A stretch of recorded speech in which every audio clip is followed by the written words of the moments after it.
मेरा नाम छवि है। मुझे नहीं पता था कि जब मैं अपनी माँ के पेट में थी तो उन्होंने कितनी परेशानियों का सामना किया। जब उन्हें खुशी मिली कि वो माँ बनने वाली हैं, तब वो अपना पेट पकड़कर ज़ोर ज़ोर से रो रही थी और अपनी आंखों से बहते आंसू छुपाने की कोशिश कर रही थी। उनकी आंखों में वो सुहाने सपने थे जिन्हें लेकर वो शादी के बंधन में बंधी थी, मगर अब वो सब एक झूठा सपना लग रहा था। उन्होंने अपने आंसू पोंछे और अपने मायके चली गईं। मेरी माँ की शादी को अभी 4 महीने ही हुए थे जब मेरे पिता ने उन्हें साफ साफ कह दिया था कि मैं किसी और लड़की से मोहब्बत करता हूँ, तुम्हें नहीं चाहता। तुमसे मेरी शादी सिर्फ मेरे घर वालों के कहने पर हुई है। उन्होंने माँ को डाइवोर्स दे दी थी। ये सदमा मेरी माँ के लिए बहुत बड़ा था। वो कुछ नहीं बोलती थी, लेकिन उनकी आंखें बोला करती थी। उनका सब कुछ खत्म हो गया था। जब माँ तलाक लेकर अपने मायके गई तो नाना को ये खबर मिली कि उनकी बेटी तलाकशुदा हो गई है और वो गर्भवती भी है, तो वो ये सदमा बर्दाश्त न कर सके। उनकी सांसें तेज हो गईं। उनके सीने में दर्द उठा और वो वहीं बैठे बैठे गिर पड़े। जब उन्हें अस्पताल ले जाया गया तो डॉक्टर ने बताया कि उनको हार्ट अटैक आया है। आपने इन्हें यहाँ लाने में बहुत देर कर दी। ये इस दुनिया से जा चुके हैं। नानी और मेरी माँ की आंखों से आंसू रुकने का नाम नहीं ले रहे थे। नाना की मौत ने जैसे सब कुछ खामोश कर दिया था। अपने पिता की मौत पर मेरी माँ बस खामोश थी। वो खुद को कोस रही थी कि उनकी वजह से उनके पिता मर गए। उन्होंने कहा कि अगर मैं यहाँ नहीं आती तो शायद मेरे पिता जिंदा होते।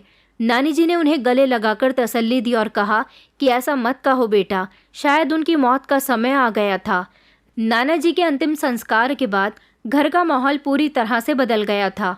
हर चीज़ जैसे खामोश हो गई थी। नानी जी तो गुमसुम बैठी रहती थी, लेकिन उनकी खामोशी में एक और साया भी उभरा हुआ था। मेरी सौतेली मासी का।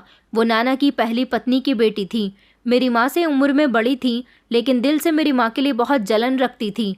मासी कभी कभी आती, खामोश नज़रों से सब कुछ देखती थी। वो अच्छे से जानती थी कि अब इस घर पर उनका भी हक है। एक दिन नानी से वो कहने लगी कि पिताजी की दुकानों से जो किराया आता है, आपको तो पता है, उसमें मेरा भी हिस्सा बनता है। नानी ने सख्ती से जवाब दिया, वो किराया मेरी ज़िंदगी गुजारने के लिए है। तुम्हारे पिता ने अपनी ज़िंदगी में सब कुछ मेरी बेटी और मेरे लिए छोड़ा है। उन्होंने कहा कि ठीक है, अभी आप जिंदा हो, आगे देखते हैं कि क्या होता है। मासी की नज़र हमेशा घर की दीवारों पर नहीं, इस घर के अंदर छुपे हिस्से पर भी थी, जहां एक दिन वो पूरी तरह से अपना हक जताना चाहती थी। धीरे धीरे नानी की सेहत भी कमज़ोर होने लगी थी। माँ और नानी दोनों एक दूसरे का सहारा बनी हुई थी। वक्त गुजरने लगा। नानी के चेहरे पर परेशानी की लकीरें गहरी होने लगी थी।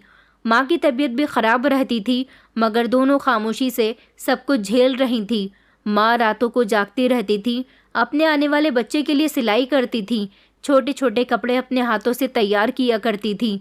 नानी बहुत परेशान थी, अपने पति को खो चुकी थी, बेटी तलाकशुदा हो गई थी और अब उनकी हिम्मत जवाब देने लगी थी। फिर मैं भी जन्म ले चुकी थी। मेरे जन्म पर मेरी माँ बहुत खुश हुई थी। दूसरी तरफ मासी अब खुलकर यहाँ आने लगी थी। कभी किचन में जाकर खाने के खर्चे पर बात करती तो कभी नानी के कपड़ों पर ताने दिया करती थी। कहने लगी कि मेरे पिता का सब कुछ तुम लोगों ने हड़प लिया, ये घर मेरा भी है। माँ के अंदर एक डर छुप गया था और नानी भी धीरे धीरे कमज़ोर पड़ती जा रही थी। वक्त गुजरता रहा और मासी हर रोज़ घर में आकर घर का माहौल ख़राब करने की कोशिश करती थी।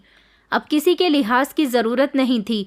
वो कभी कभी अपनी बेटियों को भी साथ लेकर आ जाती थी, जो मेरी माँ के कमरे में ऐसे घूमते फिरती थी जैसे ये जगह उनकी अपनी हो। मैं अब 7 साल की हो चुकी थी। एक दिन मासी ने नानी से कहा कि मुझे अपने पिता की दुकानों का किराया चाहिए। मैं जब भी यहाँ आती हूँ तुम मुझे धोखा दे देती हो। पिताजी ने जो दुकानें छोड़ी थी उनसे तो तुम पैसे लेती हो, हमें क्या मिला? उन्होंने कहा कि उन दुकानों के कागजात मेरे नाम है। मैं तुम्हारे पिता की पत्नी थी, तुम उनकी पहली पत्नी की बेटी हो, इसलिए फ़र्क है। मासी ने ज़ोरदार आवाज़ में चिल्लाकर कहा कि फ़र्क है, फ़र्क तो अब ख़त्म हो चुका है और बहुत जल्द तुम सब कुछ खो दोगी। वो धमकी देकर चली गई थी। उसी शाम माँ की तबीयत खराब हो गई। उनका रंग पीला पड़ गया था और सांस ज़ोर ज़ोर से चलने लगी। नानी बहुत परेशान हो गई थी। उनसे कहा कि बेटा चल अस्पताल चल, सुबह होते होते तबीयत और ख़राब हो जाएगी तो परेशानी हो जाएगी। सुबह हुई तो नानी माँ को अस्पताल ले जाने की तैयारी करने लगी। उस दिन नानी ने मेरे सर पर हाथ फेरकर कहा कि जाओ बेटा, तुम स्कूल जाओ, हम वापस आ जाएंगे। मैंने एक नज़र माँ के चेहरे को देखा। उनकी आंखों में थकान थी, मगर चेहरे पर ज़बरदस्ती की मुस्कुराहट थी। माँ ने मुझे गले लगाकर कहा कि चलो तुम स्कूल जाओ। पढ़ाई करते समय बार बार मेरा ध्यान माँ पर जा रहा था। दिल में बेचैनी थी। छुट्टी होने के बाद जैसे ही मैं अपने घर पहुंची तो घर के दरवाजे पर बहुत सारी भीड़ थी। अचानक मेरे कदम रुक गए। एक औरत ने मुझे देखकर कहा कि बेटा, तुम अंदर मत जाना, तुम्हारी नानी और माँ का एक्सीडेंट हो गया। उनकी बात सुनकर मेरी आंखों के सामने अंधेरा छा गया। मैं बिना कुछ कहे अंदर की तरफ दौड़ी। घर में नानी और माँ की लाश रखी हुई थी और उनके चेहरे पर जख्मों के निशान थे। मेरे लिए उनके चेहरों से नज़र हटाना मुश्किल हो रहा था। मेरी आवाज़ दब गई थी। मैं बस देखती रही। मोहल्ले की औरतें मुझे संभालने लगीं, लेकिन मेरा दिल संभलने को तैयार नहीं था। माँ और नानी एक साथ इस दुनिया से चली गईं। मेरा सब कुछ खत्म हो चुका था। मासी जब वहाँ आई तो उनके चेहरे पर अफसोस कम और तसल्ली की झूठी मुस्कुराहट ज़्यादा थी। उनकी बेटियां आंगन में इधर उधर घूमती रहीं, जैसे ये सब उनके लिए मामूली हो। जब माँ और नानी का अंतिम संस्कार हो गया तो घर में मोहल्ले के कुछ लोग बाकी रह गए थे। उनके सामने ये ऐलान कर दिया कि ये घर मेरा है, अब छवि यहाँ मेरे साथ रहेगी। मैं खामोश रही। तब मैं छोटी मासूम बच्ची थी। मेरे पास कोई और जगह नहीं थी। बचपन बड़ी मुश्किल से अपनी माँ के बिना गुजारा। नानी के कमरे में अब मासी की बेटियां सोती थीं। माँ के कमरे में रखी अलमारी मासी ने खोल दी थी। उनके कपड़े और सामान सब अपने बैग में भर लिया था। मैं कोने के एक बिस्तर पर बैठी सिर्फ ये सब कुछ देखती रही। मासी ने मेरी तरफ देखकर कहा कि अब तुम मेरे साथ रहोगी, मेरे घर के काम करोगी। तुम्हारी माँ तो सब कुछ खा गई, अब तुम उसका हिसाब बराबर करोगी। मैं उनसे डरने लगी। उसी रात जब सब सो रहे थे, नानी की अलमारी से मैंने एक छुपा हुआ कागज़ निकाला जिस पर नाना जी के दस्तखत थे और उस पर लिखा हुआ था कि मकान और दुकान नानी के नाम पर है, मगर वो अभी इस दुनिया में नहीं थी। कागज़ किसी काम का नहीं रहा था। मासी ने अगले दिन सब दुकानों का किराया इकट्ठा किया और किसी से कुछ कहे बिना अपनी मर्जी से बांट लिया। मोहल्ले की एक औरत ने यह भी कहा कि तुम एक विधवा और अनाथ का हक खा रही हो, तो उन्होंने कहा कि अब वो अनाथ मेरे पास है, मैं उसका ख्याल रखती हूँ और जो मेरा हक है वो मैं लेकर ही रहूँगी। उस दिन मुझे यकीन हो गया था कि जो कुछ भी बचा था वो भी ख़त्म हो चुका। मासी ने जब मुझे अपने घर में रखने की इजाज़त दी तो ये बात साफ कह दी कि मैं उनकी बेटी नहीं हूँ बल्कि नौकरानी हूँ। मेरे सोने का कोई एक ठिकाना नहीं था। कभी मुझे आंगन में पुराने बिस्तर पर तो कभी छत पर ठंडी हवा में। खाने को भी तब मिलता था जब सब कुछ ख़त्म हो जाता था। मासी की बेटियां अगर सब खाया करती थीं तो मुझे उनका बचा हुआ छिलका मिलता था। सुबह सवेरे जब सब सो रहे होते थे तो मासी मुझे उठा देती और कहती कि चल बर्तन धो, सफाई कर और सबके लिए नाश्ते का बंदोबस्त कर और मुझे बैठी हुई दिखाई मत देना। मासी का हुक्म था और इनकार की कोई गुंजाइश नहीं थी। उनकी आवाज़ मेरे कानों में ज़ोरदार तरीके से पड़ती रहती। वो बार बार यही कहती कि तुम्हारी माँ ने मेरे पिता को मुझसे छीन लिया, अब तुम सारी ज़िंदगी मेरे काम करके उसका हिसाब चुकाओगी। मैं छोटी थी मगर काम बड़े लोगों वाले थे। स्कूल जाने की इजाज़त तो मुझे वैसे भी नहीं थी। मासी कहती थी कि तुम जैसी लड़कियों के लिए शिक्षा नहीं है, तुम्हें तो रोटी पकाना और सेवा करना ही सीखना चाहिए। मौसा जी खामोश होकर तमाशा देखते रहते थे। उनको भी मुझ पर कोई तरस नहीं आता था। इस घर में एक फालतू सामान की तरह थी। एक दिन मासी की बड़ी बेटी विनीता मेरी किताबें फाड़ रही थी। मैंने कुछ कहा तो मासी ने आकर ज़ोर से मेरे मुंह पर तमाचा मार दिया। कहने लगी कि अब तू मेरी बेटियों से ज़बान लड़ाएगी। तेरी माँ ने तेरे साथ ऐसा किया था तो तू भी मेरी बेटियों के साथ ऐसा करेगी। मासी ने मेरे मुंह पर इतनी ज़ोर से थप्पड़ मारा था कि मेरी नाक से खून बहने लगा, मगर वो रुकी नहीं। कहने लगी कि इसे साफ़ कर और जब बाथरूम की सफाई कर। मैंने कपड़ा लिया और खामोशी से अपनी नाक से बहता खून साफ़ किया। मेरा बचपन ख़त्म हो चुका था, बाकी कुछ नहीं बचा था। अब मैं 15 साल की हो गई थी तो मासी ने मुझसे खाना बनवाना भी शुरू कर दिया और उस खाने में रोज़ कोई ना कोई कमी निकालती थी। कभी नमक तेज़ हो जाता तो कभी मिर्च कम हो जाती, कभी झाड़ू देर से लगने पर चप्पल फेंककर मारी जाती। मासी की छोटी बेटी अंजना हमेशा मेरे बाल खींचकर हंसती थी और कहती थी, माँ इसके साथ मुझे बड़ा मज़ा आता है। मैं खामोश रहती थी। सच यही था कि मेरे पास बोलने के लिए कुछ था ही नहीं। मौसा जी हमेशा मुझे जल्दी जल्दी काम करने का कहते थे। बार बार मुझे यही ताना देते थे कि हम तुझे पाल रहे हैं, हमारा एहसान मत भूलना। उनके एहसान का ये बोझ इतना भारी हो चुका था कि मेरी सांसें रुकने लगी थीं। एक दिन मुझे खाना बनाने में देर हो गई तो मासी किचन में आई और चप्पल जोर से मेरी कमर पर मार दिया। कहने लगी कि जब से तू इस घर में आई है तब से नाक में दम कर रखा है। मैंने रोते हुए कहा कि मासी, मेरी तबीयत ठीक नहीं है, थोड़ी देर आराम करने के लिए बैठ गई थी। उन्होंने कहा कि हमने तुझे इस घर में आराम करने के लिए रखा हुआ है, ये तेरे बाप का घर नहीं है, यहाँ तू नौकरी पर है। उनकी बेटियां रोज़ मुझे तंग किया करती थी, कभी मेरे चप्पल छुपा देती तो कभी मेरे कपड़े छत पर फेंक देती थी। मैं अगर उनसे कुछ कहती तो मासी उनकी बातों पर कोई रिएक्शन नहीं करती थी। कहती थी कि मेरी बेटियां तेरे साथ खेल रही हैं। एक दिन जब मोहल्ले की एक औरत हमारे घर मासी से बातें करने के लिए आई तो उसने मुझे किचन में रोते हुए देखा। मेरे करीब आकर धीरे से कहने लगी कि बेटा, तू फिक्र मत कर, ऊपर वाला सब देख रहा है, तेरे सब्र का इंसाफ तुझे ज़रूर मिलेगा। तभी मासी ने हमें देख लिया तो वो फ़ौरन किचन से बाहर निकल गई, मगर जब वो दोबारा वापस आई तो कहने लगी कि बेटा, तेरा बचपन छीना जा रहा है, लेकिन तुम हार मत मानना। जब मैं कमरे में जाती तो रात को अपनी नानी और माँ की तस्वीर को सीने से लगाकर सो जाया करती थी। मेरे पास अपने पिताजी, माँ और नाना नानी की तस्वीर मौजूद थी, जिसे देखकर मैं उन लोगों को याद करती रहती थी। मुझे अपनी माँ के बीते हुए समय के बारे में सब कुछ पता था। मुझे ठीक से किसी का प्यार भी नसीब नहीं हुआ था। अगर मेरे हिस्से में कुछ आया था तो वो थे जुल्म और अत्याचार। एक दिन मासी ने मौसा जी से कहा कि ये लड़की तो हम पर बोझ बनती जा रही है, क्या करें? तो वो कहने लगे कि फ़ायदा उठाओ, तुम्हें फ्री की नौकरानी मिली हुई है। मासी हंसकर कहने लगी कि इसकी माँ ने बचपन में मेरा सुकून छीना था, अब मैं इसका सुकून छीनूंगी। उस रात मुझे नींद नहीं आ रही थी।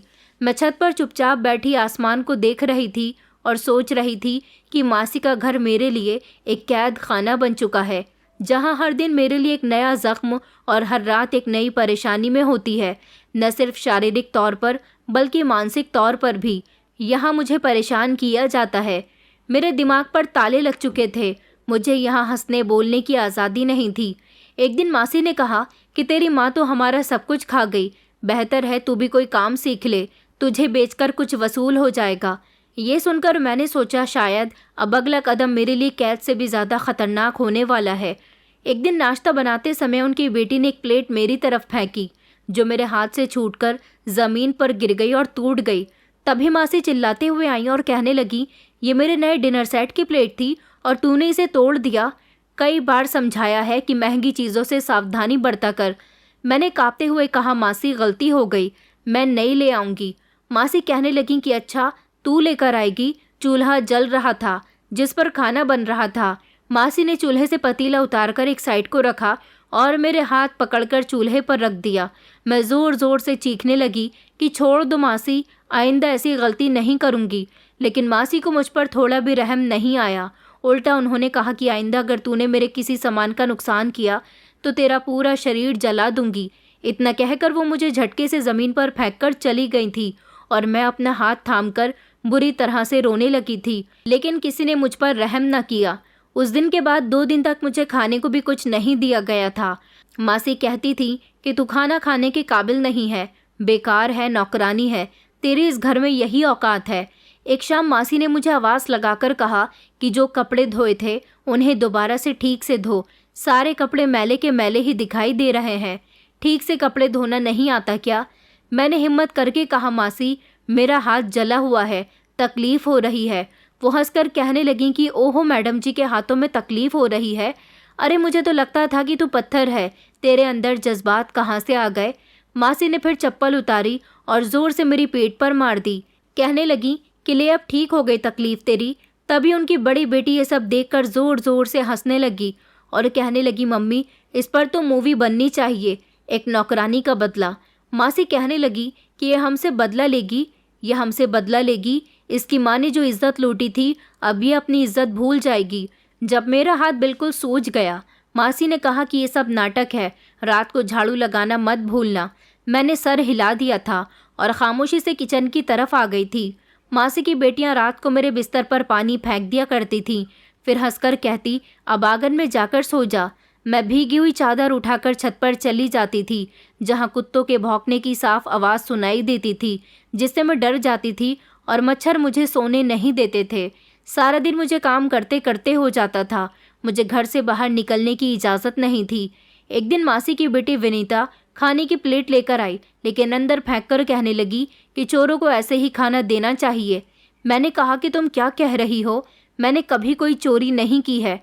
तो वो कहने लगी कि मम्मी कहती हैं कि तुमने मेरी मम्मी की ज़िंदगी बर्बाद की, अब तुम अपनी ज़िंदगी को बर्बाद होते हुए देखो।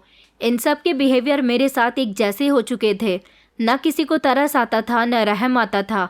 उनकी छोटी बेटी ने एक दिन मेरी सारी किताबें फाड़कर मुझसे कहा, पढ़ लिख कर क्या करेगी? मम्मी कहती हैं कि तेरी तो शादी भी नहीं होगी, हमेशा हमारे घर में ही नौकरानी बनकर रहेगी। उसकी बात सुनकर मैं अंदर से टूट गई थी। एक दिन मासी और मौसा जी बात कर रहे थे। मासी उनसे कह रही थी कि ये लड़की हाथ से निकलने लगी है, अब तो उसे ठीक करने का समय आ गया। मैं तो सोच रही हूँ कि इसे अनाथ आश्रम भेज देती हूँ। मौसा जी कहने लगे कि अरे क्यों फ्री की नौकरानी को अपने हाथ से निकाल रही हो, काम तो आता ही है, बस इससे काम लेती रहो खामोशी से। एक दिन और मैंने चुपके से मासी के कमरे से बातें सुनी।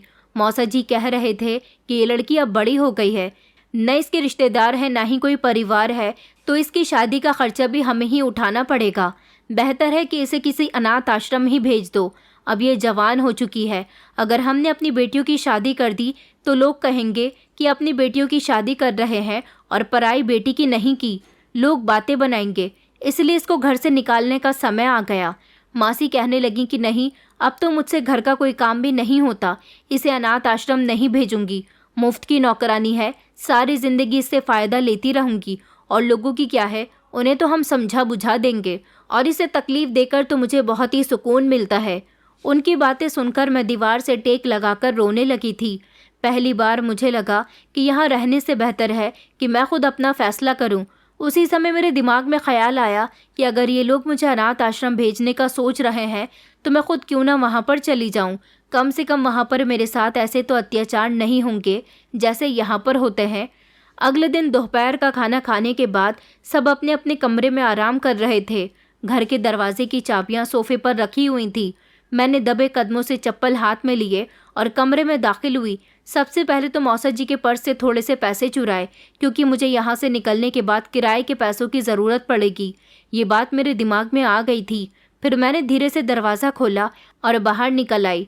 गली सुनसान थी, गर्मी बहुत थी, लेकिन मेरे दिल में एक अजीब सी ठंडक पहुँच चुकी थी।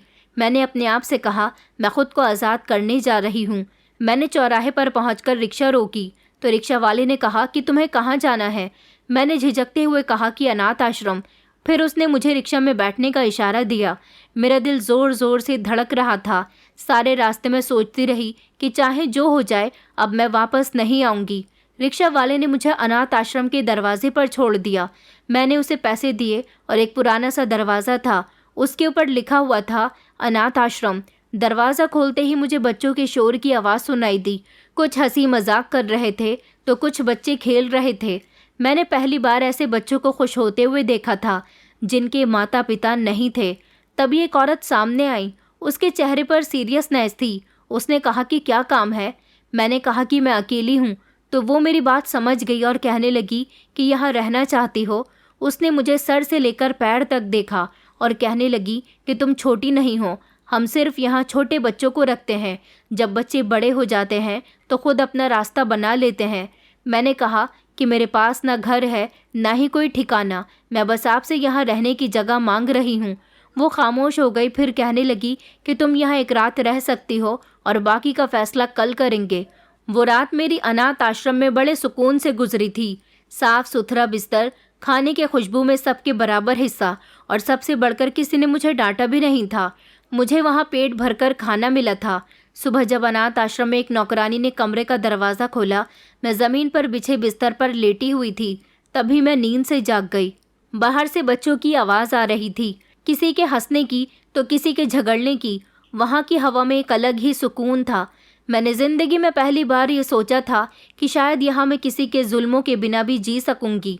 कमरे से निकली तो एक छोटा सा मैदान दिखाई दिया। बच्चे पेड़ के नीचे बैठे खेल रहे थे, कुछ इधर उधर भाग रहे थे। एक तरफ किचन का दरवाज़ा खुला हुआ था जहाँ से खाने की खुशबू आ रही थी। अंदर अनाथ आश्रम की मालकिन बैठी हुई थी। उनके सामने एक फाइल, कुछ पेपर्स और एक मोबाइल फ़ोन रखा हुआ था। उन्होंने मेरी तरफ देखा, कहने लगी कि आज तुम्हें यहाँ के उसूल सिखाए जाएंगे। खाने का वक्त भी फिक्स है, सफाई का वक्त भी फिक्स है और हर बच्चा कोई ना कोई जिम्मेदारी लेता है। तुम छोटी नहीं हो, इसलिए तुम्हें भी बच्चों की मदद करनी होगी। मैंने सर हिलाकर कह दिया कि जैसा आप कहोगी मैं वैसा कर लूँगी, मुझसे सारे ही काम आते हैं।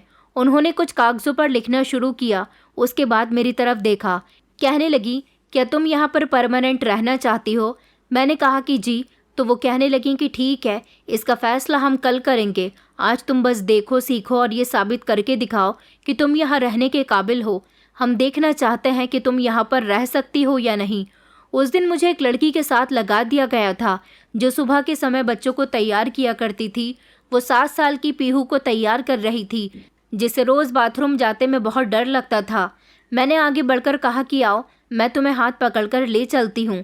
वहाँ कुछ भी ऐसा नहीं है, तुम्हें डरने की कोई ज़रूरत नहीं है। पीहू ने मेरा हाथ पकड़ लिया।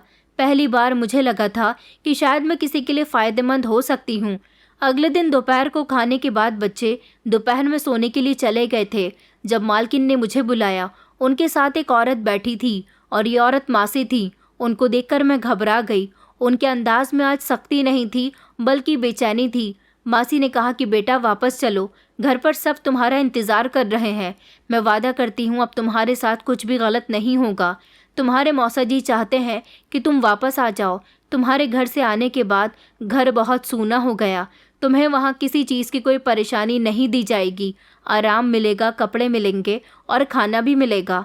मैं खामोश रही और मैंने चुप रहकर ज़मीन की तरफ देखा। अनाथ आश्रम की मालकिन ने पूछा, क्या तुम उनके साथ वापस जाना चाहती हो? मैंने इनकार कर दिया कि नहीं, मैं यहीं रहना चाहती हूँ। मैं वो सब नहीं सह सकती जो मेरे साथ इन्होंने किया है।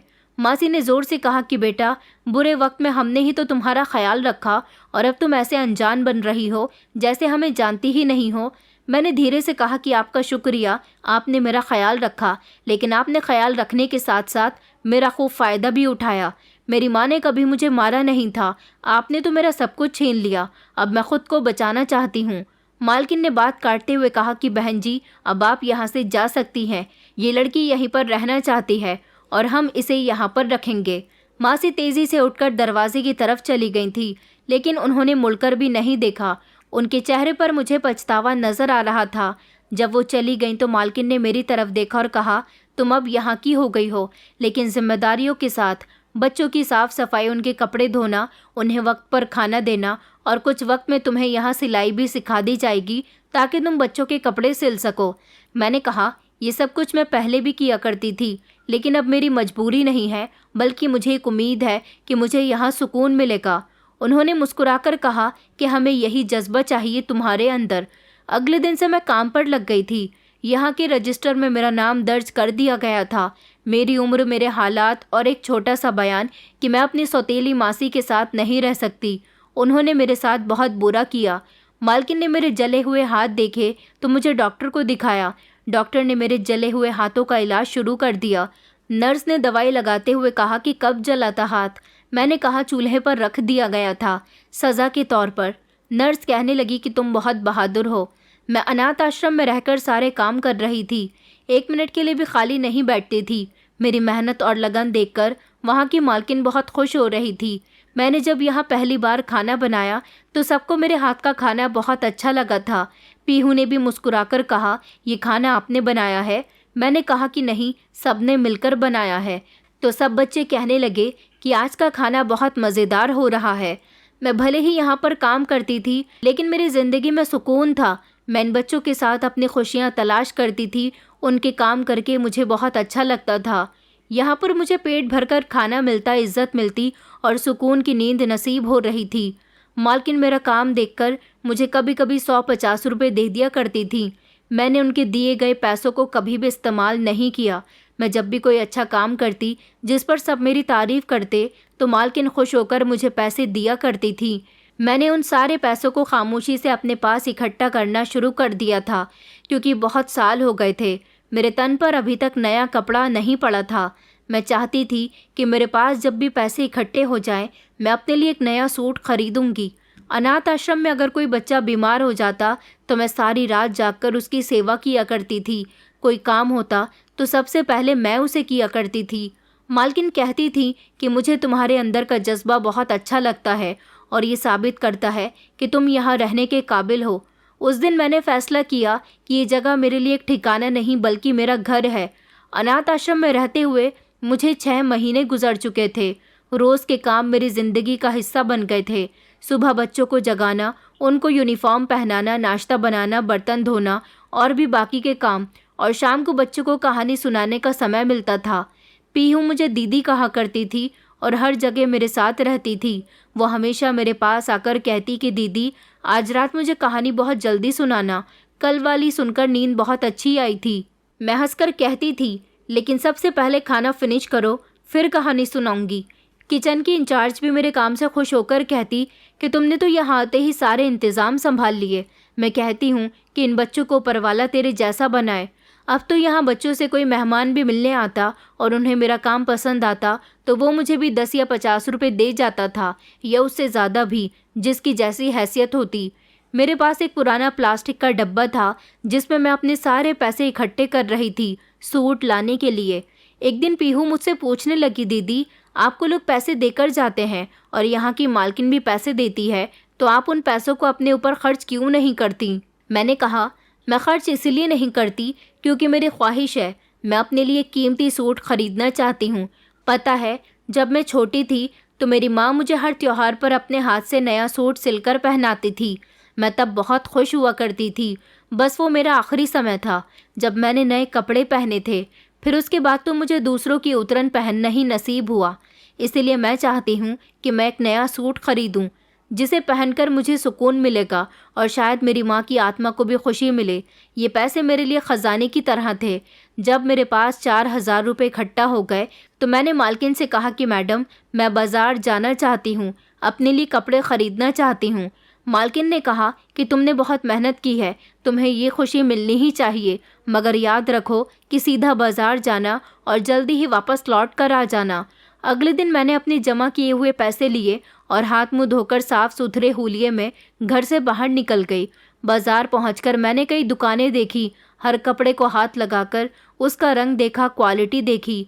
आखिरकार एक नीले रंग का सूट मुझे पसंद आ ही गया था। दुकानदार ने कहा कि ये सूट आप पर बहुत अच्छा लगेगा मैडम। उसका डिज़ाइन भी बहुत अच्छा था और कपड़ा भी बिल्कुल मुलायम था। जब मैंने अपनी पसंद का नीले रंग का सूट खरीदा तो मुझे ऐसा महसूस हो रहा था जैसे मैंने अपनी छोटी सी दुनिया जीत ली हो। दुकानदार ने सूट एक नए शॉपर में डालकर मेरे हवाले कर दिया था। मैंने रकम दी और उसे अपने सीने से लगाकर वापस दुकान से निकल आई थी। मेरे कदम हल्के हो चुके थे। बार बार नज़र शॉपर की तरफ जा रही थी। सड़क पार करते समय एक लम्हे को ख्याल आया, मैं इसे पहनूंगी तो सब कहेंगे कि कितनी प्यारी लग रही हो। रास्ते में चलते चलते मैंने शॉपर खोल कर देखा और एक बार फिर से सूट को निकाल कर देखा। रोशनी में उसका डिज़ाइन बहुत ही प्यारा लग रहा था। मैंने उसे दोबारा से शॉपर में रख दिया और खुशी खुशी सड़क पार करने लगी। लेकिन जैसे ही मैं सड़क के बीच पहुंची, एक तेज़ रफ्तार गाड़ी मेरे सामने आ गई। मैं घबराकर पीछे हटी, लेकिन मुझे टक्कर लग चुकी थी। झटका ऐसा लगा था कि मैं ज़मीन पर जा गिरी। मेरा सूट वाला शॉपर उछलकर एक तरफ जा गिरा। ज़मीन पर गिरी हुई मैंने फ़ौरन अपने शॉपर की तरफ देखा। वो कीचड़ में पड़ा हुआ था। मेरा दिल ज़ोर ज़ोर से धड़कने लगा, आंखों में आंसू आ गए। मैं जल्दी से उठी और दौड़कर मैंने शॉपर उठाया। जैसे ही उसे खोल कर देखा तो जो नज़ारा मेरी आंखों के सामने आया उसने मुझे पूरी तरह से तोड़कर रख दिया था। मेरा सूट कीचड़ में जाने की वजह से गंदा हो चुका था। उसका सफ़ेद डिज़ाइन कीचड़ लगने के बाद काला हो चुका था। उसमें बहुत सारे धब्बे आ गए थे। मैं ज़मीन पर बैठ गई और शॉपर को गोद में रखा और चुपचाप रोने लगी। आंसू बहने लगे, लेकिन मेरी आवाज़ नहीं निकल रही थी। मुझे कुछ भी कहने का होश नहीं था। सिर्फ एक बात मेरे दिल में घूम रही थी कि 6 महीने मैंने बचत की थी, इन पैसों को इकट्ठा किया था और कितनी खुशी थी मुझे इस सूट को ख़रीदने की। मेरी सारी खुशी इस कीचड़ में मिलकर रह गई थी। तभी गाड़ी से एक जवान लड़का बाहर निकला, साफ सुथरे कपड़ों में, लंबे कद का, मगर चेहरे पर गुस्सा था। उसने दरवाज़ा ज़ोर से बंद किया और तेज़ी से मेरी तरफ बढ़ा। कहने लगा कि आंखें बंद करके सड़क पार कर रही थी क्या? देखकर नहीं चल सकती थी? मैंने उसकी तरफ नहीं देखा, बस शॉपर से सूट निकालकर हाथ में ले लिया और कीचड़ के गंदे धब्बों को साफ करने की कोशिश करने लगी।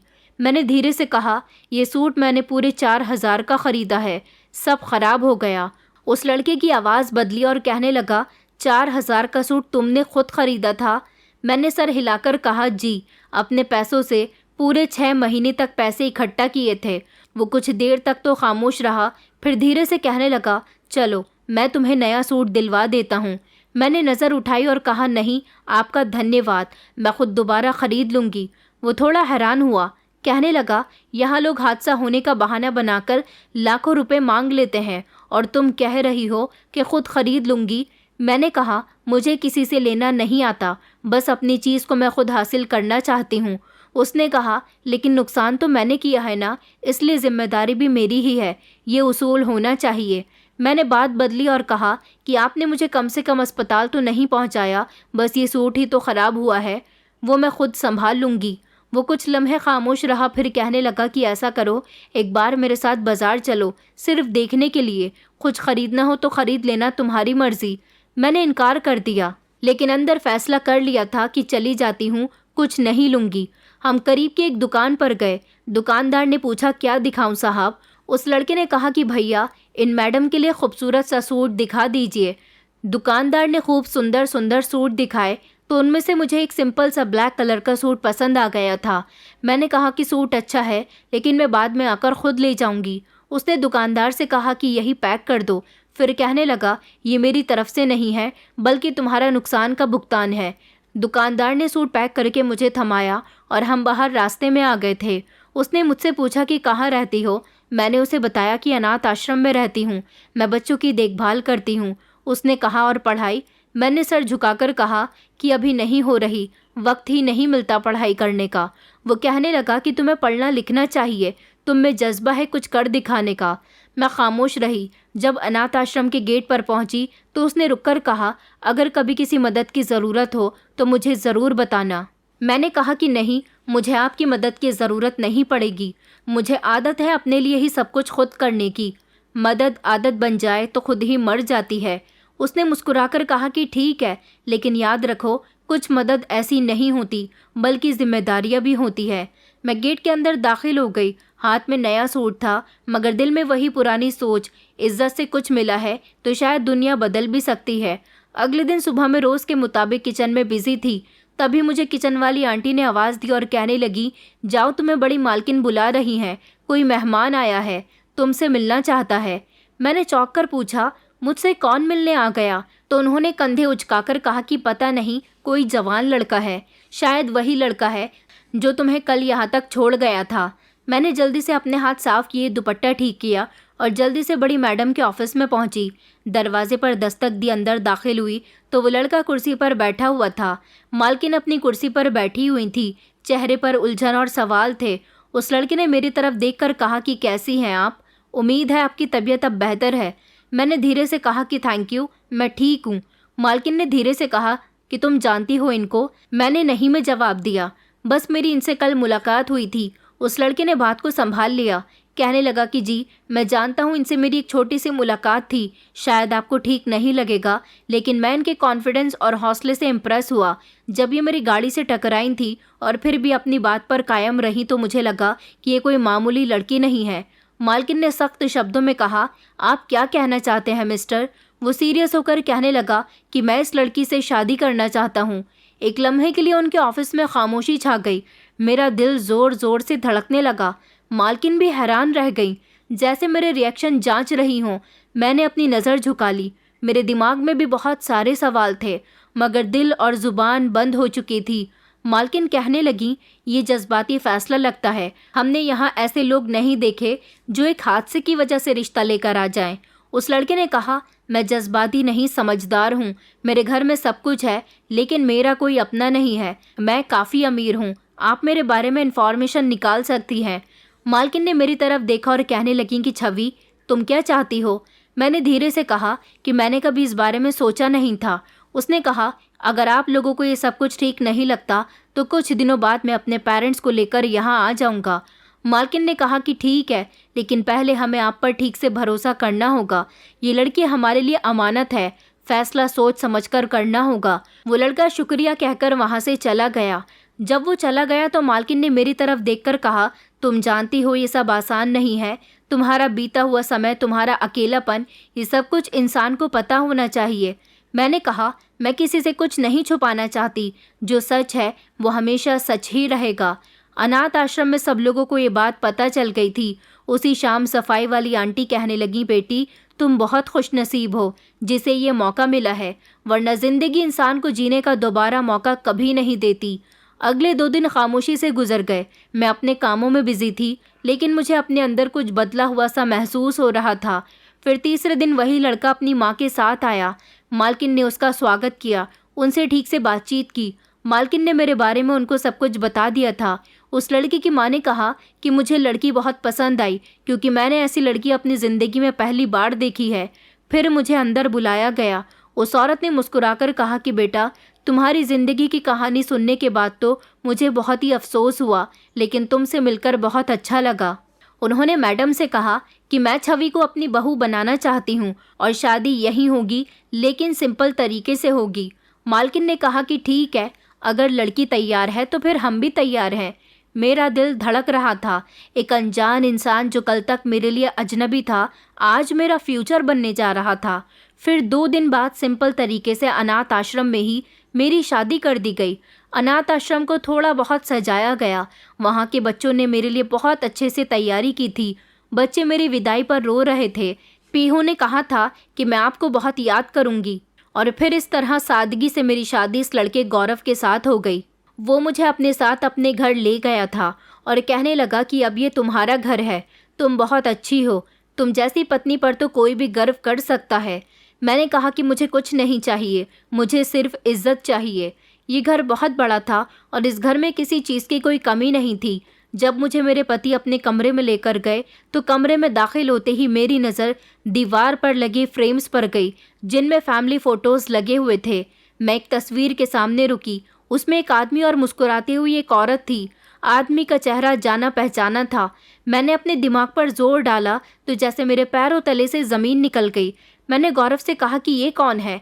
मेरे पति ने बताया कि दरअसल मेरे पिता एक बहुत बड़े बिजनेसमैन थे और मेरे पिता के दोस्त उनके बिजनेस पार्टनर थे। एक दिन अचानक मेरे पिता का एक्सीडेंट हो गया, उनकी मौत हो गई। मैं और मेरी माँ बेसहारा हो गए थे। फिर बचपन में मुझे और मेरी माँ को संदीप अंकल ने सहारा दिया। संदीप अंकल मेरे पिता के बेस्ट फ्रेंड और उनके बिजनेस पार्टनर थे। बचपन से लेकर अब तक संदीप अंकल मेरा बहुत ख्याल रखते हैं। ये घर भी उनका ही है। मैं उन्हें अपने पिता के समान समझता हूँ, क्योंकि मेरे पिता के मर जाने के बाद उन्होंने मेरे सर पर हाथ रखा, मुझे और मेरी माँ को बहुत इज्जत दी। अब संदीप अंकल अमेरिका में रहते हैं। अपना बिजनेस उन्होंने वहाँ पर सेट कर लिया और मैं यहाँ अपने पिता के बिजनेस को देख रहा हूँ। संदीप अंकल नहीं होते तो शायद हमारा सब कुछ बर्बाद हो गया होता। उन्होंने हमारी उजड़ी हुई जिंदगी को संवार दिया था। मेरी आंखों से आंसू निकलने लगे।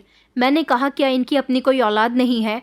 गौरव ने बताया, नहीं, इनकी कोई औलाद नहीं है। सुना था कि उनकी पहले एक शादी हुई थी, लेकिन उनको अपनी पत्नी पसंद नहीं थी, इसलिए उन्होंने उसे डिवोर्स दे दी थी और अभी अमेरिका में अपनी दूसरी पत्नी के साथ रहते हैं।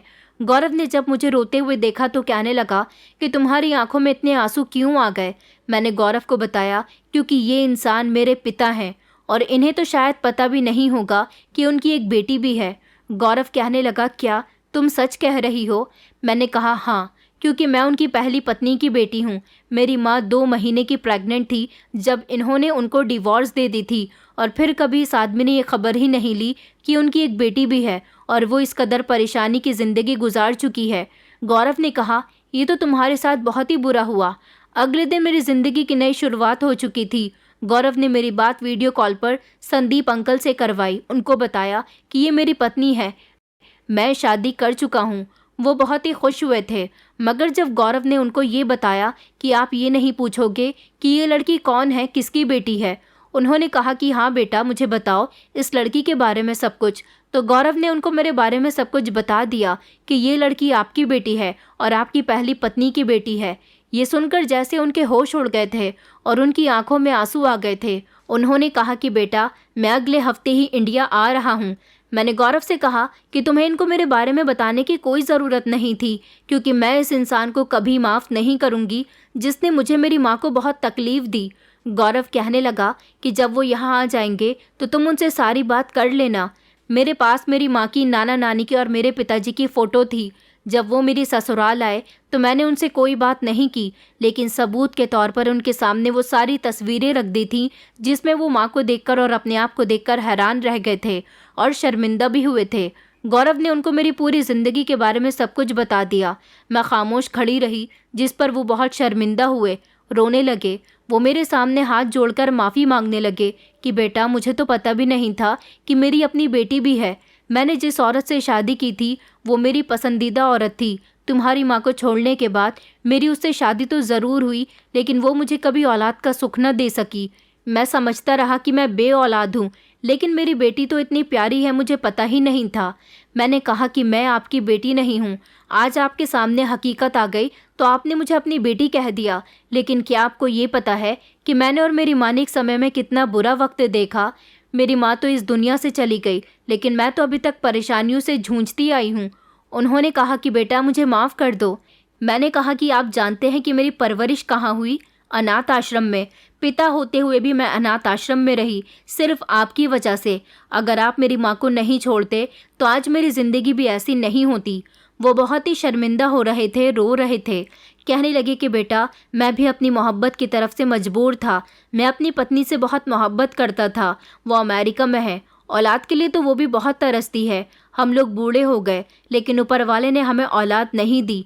शायद यही मेरे कर्मों की सज़ा थी। मैंने तुम्हारे और तुम्हारी माँ के बारे में कभी नहीं सोचा, तभी तो भगवान ने मुझे पिता बनने का सुख नहीं दिया। मगर अब वो अपनी गलतियों का पश्चाताप करना चाहते थे। उन्होंने मुझे मेरा हक देना चाहा, लेकिन मैं उनका हक नहीं लेना चाहती थी। उन्होंने मुझे 1 करोड़ रुपए का चेक दिया और कहने लगे, ये सब कुछ तुम्हारे लिए है। मैं तो वापस अमेरिका चला जाऊंगा, लेकिन ये पैसे यहाँ तुम्हारा ख्याल रखेंगे। मैंने कहा कि मुझे आपके पैसों की कोई ज़रूरत नहीं है। सारी ज़िंदगी भी मैंने आपकी मदद के बिना गुजारी है, तो बाकी की ज़िंदगी भी गुजार दूंगी। मगर वो नहीं माने और मुझे देकर चले गए। मैंने उस चेक को खामोशी से इसी तरह अपने कमरे में अलमारी के कोने में रख दिया। मेरी शादी को कुछ दिन गुजर चुके थे। मैं अभी भी अनाथ आश्रम जाया करती थी बच्चों से मिलने के लिए। जब मुझे एक औरत ने बताया कि तुम्हारी मासी के तो बहुत बुरे हाल हैं, वो तो पागल हो गई है, अपनी गलतियों की माफ़ी मांगती है, तुम्हें याद करती है।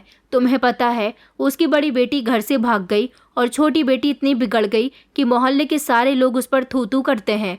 वो तुम्हारे पास आना चाहती है, तुमसे माफ़ी मांगना चाहती है, मगर उस बेचारी की हालत बहुत ही ख़राब है। उसने तुम्हारे साथ बहुत बुरा किया था, तभी तो उसके साथ भी ऐसा ही हो रहा है। उसे अपनी बेटियों पर बहुत घमंड था। उसका पति तो बेइज्जती की वजह से अपना मुंह छुपाकर घर में बैठा रहता है। बेटियां घर को बर्बाद कर चुकी हैं। बड़ी बेटी तो घर के सारे पैसे और जेवर लेकर भागी है। छोटी बेटी माता पिता की इज्जत नहीं करती। इसी सदमे ने तुम्हारी मासी को पागल कर दिया। बेटी, मोहल्ले के सब लोग तुम्हें बहुत याद करते हैं और यही कहते हैं कि तुम्हारी मासी के साथ बिल्कुल सही हो रहा है। उस औरत ने तुम्हारे साथ भी तो बहुत गलत किया था ना।